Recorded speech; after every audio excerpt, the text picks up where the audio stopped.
Hello, my lovelies. Jenny O here, the author with no last name, and it is October! I thought I could use this month to celebrate the little-known hashtag called Booktober and review some of the traditionally published books I've been reading. Since I've moved, my library is now a 5-minute walk up the street, which is one reason to love a small town, I guess. I've been playing catch-up with fantasy and sci-fi, and my awesome librarians of my tiny library have been really helpful with ordering the books I want and ordering books they think I might like. Shout out to awesome librarians! Also, a shout out to my really amazing library system here in upstate New York, the Finger Lakes Library System, which has so many branches and a really good collection of books. As always, because I'm an author and a development editor myself, my reviews will be my opinions phrased in author terms. Your mileage may vary. In no particular order, let's do it, let's get right to it. A Shadow in Summer, A Betrayal in Winter, An Autumn War, and The Price of Spring by Daniel Abraham. Otamachi was sent by his father, the Kaimachi, to become one of the poets, the men who control the amorphous ideas made flesh that have godlike powers, like seedless, stone made soft, and water coming down. These amorphous ideas, these andats, protect the king's cities.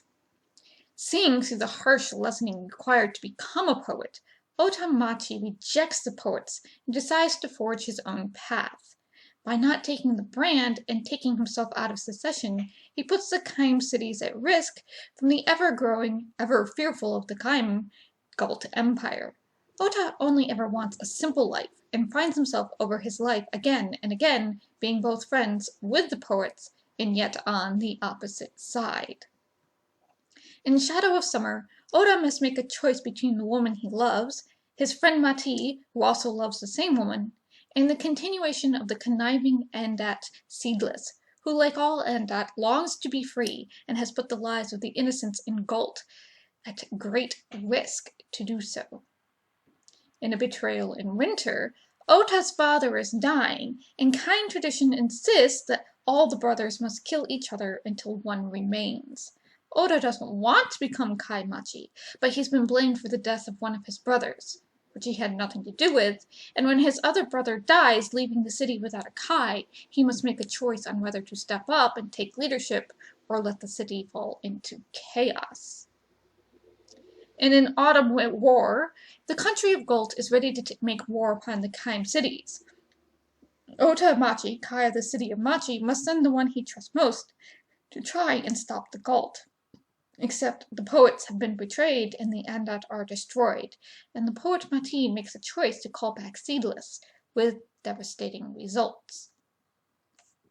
In The Price of Spring, Otamachi, now Emperor of the Kaim cities, has decided the only way to move forward is to extend a hand to the Galt Empire, Galt daughters for Kaim sons. Mati and Ota's own daughter do not believe this is the way forward and want to revive the Andat. Can a woman's grammar work and women become poets? And can they actually fix the damage Seedless did and stop the merging of the Galt and Kaim empires? And should they do so? Alright, I actually managed to finish all 4 of these books, so I'm giving them 4 cookies overall. I'm not 100% enthused by them. But, they're not so horrible I, didn't like them or, stopped reading them. So these books are well written, they have good prose, and they're plotted well. The prologues of the books, the quote-unquote prologues, even make sense. They're technically necessary, and as an author, I would not have titled them prologues. They could have been titled Chapter 1. We're going to spend the entire video on these 4 books, so, because there's 4 of them. we should have enough to talk about for 20-30 minutes. Daniel Abraham is half of the author duo behind the Expanse series, which is both a book series and a television show. These are his first novels under his name, so these are his debut novels. These are the first long-form things he did after writing a bunch of short stories.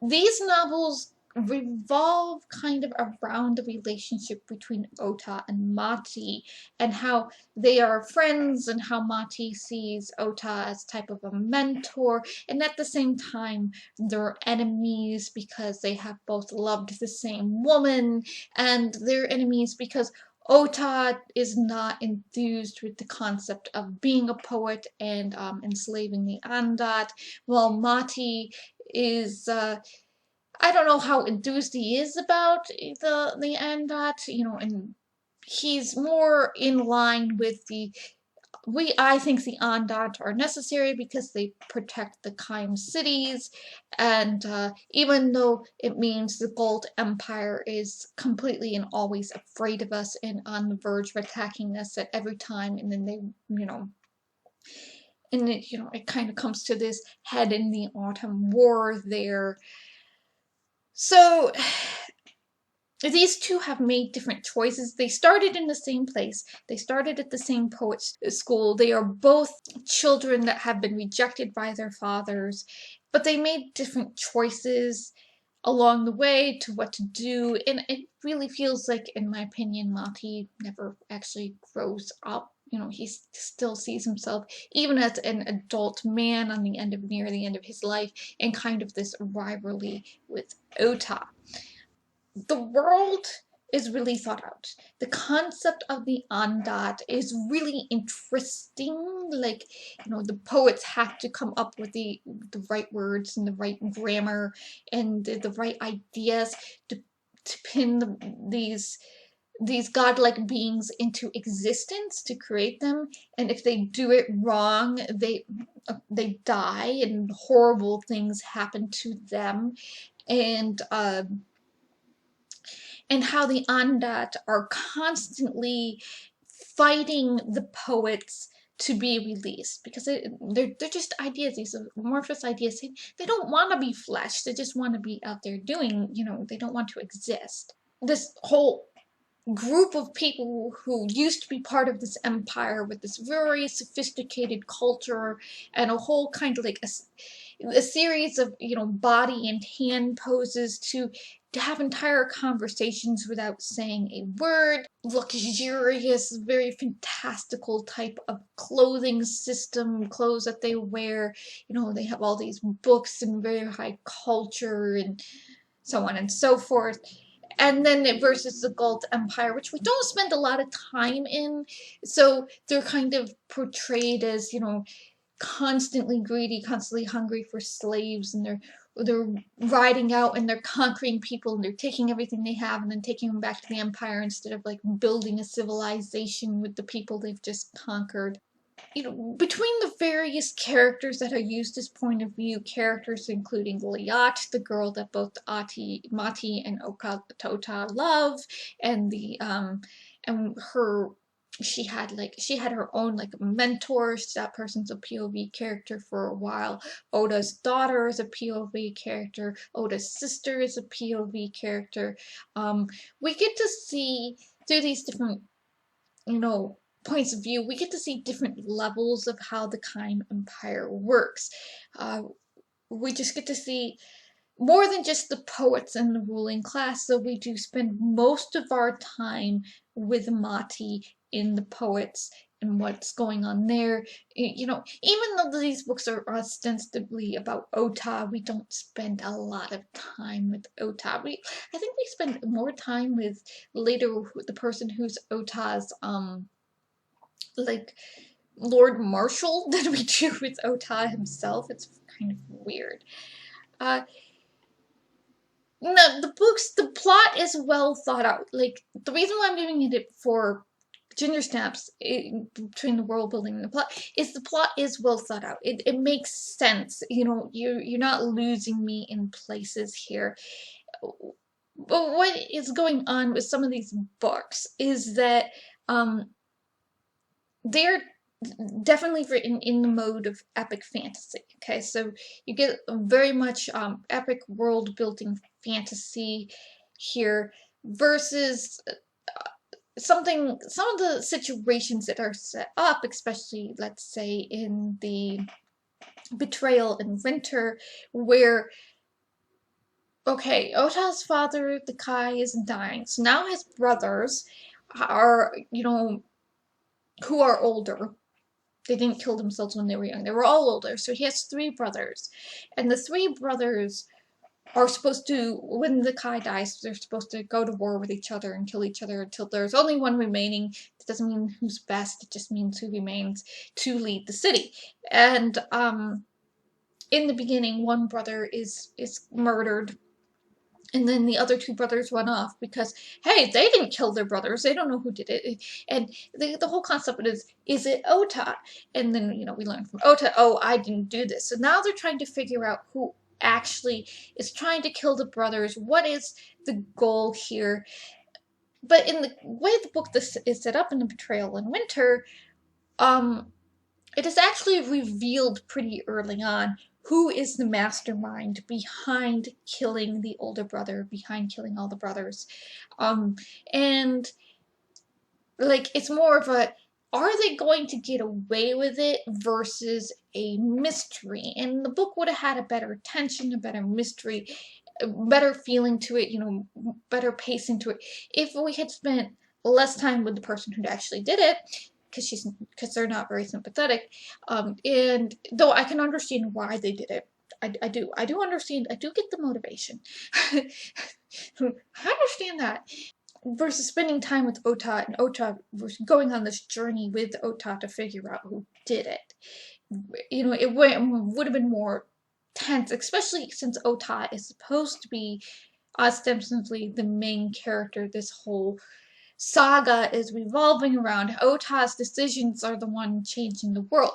But there is also this theme of poets falling in love with the wrong women. So I feel like the part of it was, I had to reveal this because I have this theme with the poets falling in love with the wrong woman, and this poet has fallen in love with the wrong woman type of thing. And I'm just, I don't know, it's well plotted, and it just kind of overall felt very flat, whereas it would have been more tense and exciting if we were there with Ota, you know, as Ota starts making decisions and figuring things out for himself. An Autumn War is an entire book of the soggy middle. It's like in this grand overarching story of Ota rejecting being a poet to becoming the emperor of the cities, and eventually, you know, the joint emperor of Kine and Galt.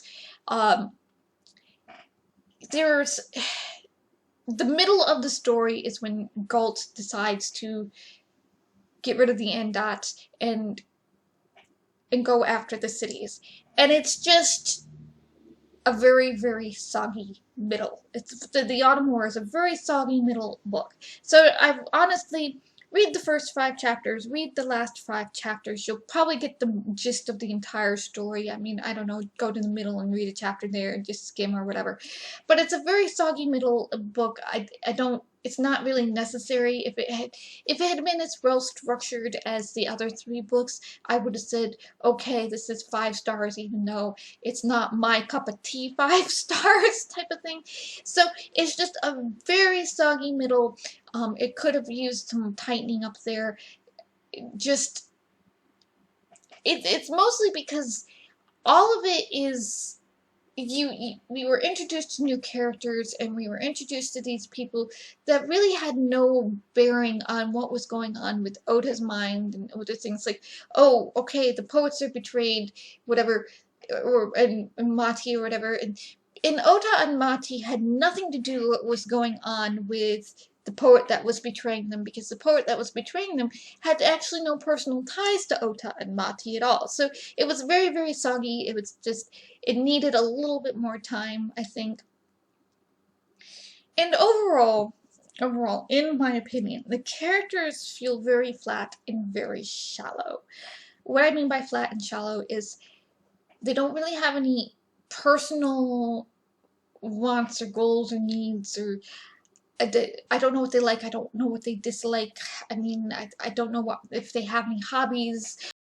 They're kind of like cogs. They're very flat cogs to move the story forward. And they're not, you know, there's nothing there for me to really hook onto them as people.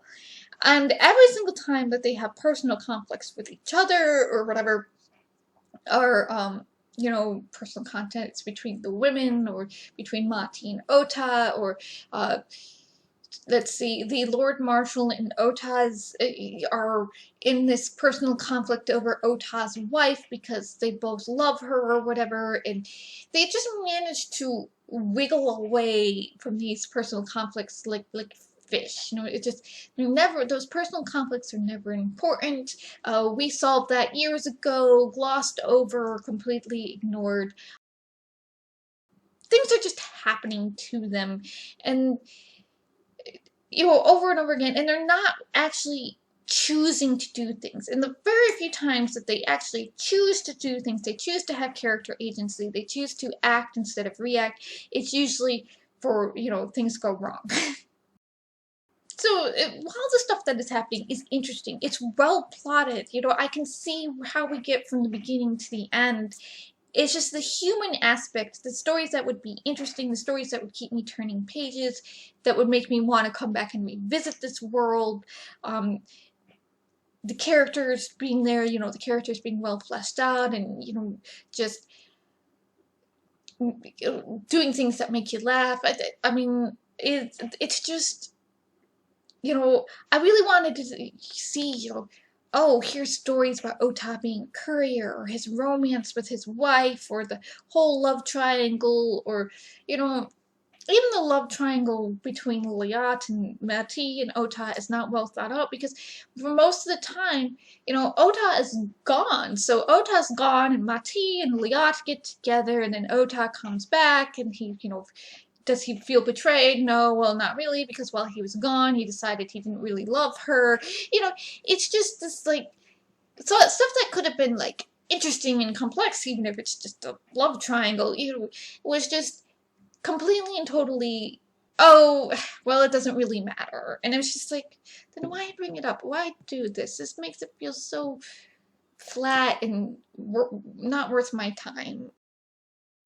If you enjoy plot-driven books with some really good, you know, interesting world building and lore, and, you know, stuff that, like, I could see, like, if this world building and this lore, like the whole concept of the Endet and the Galt Empire and the thing, if it had been just, I mean, if it had been fleshed out a little more and given a little bit more whimsy and stuff like that, I could see people, like, wanting to write stories within this world outside of the royalty and the Endet. Like, how, you know, how do, you know, different people live in this world, and how do they interact with these kind of, oh, we know we have these godlike powers. Like, what is it like to be a potter of actual stone versus clay or whatever, like the city of Machi, or, you know, or like talking about how they built the city using the soft stone and then having the Undet harden it again, and,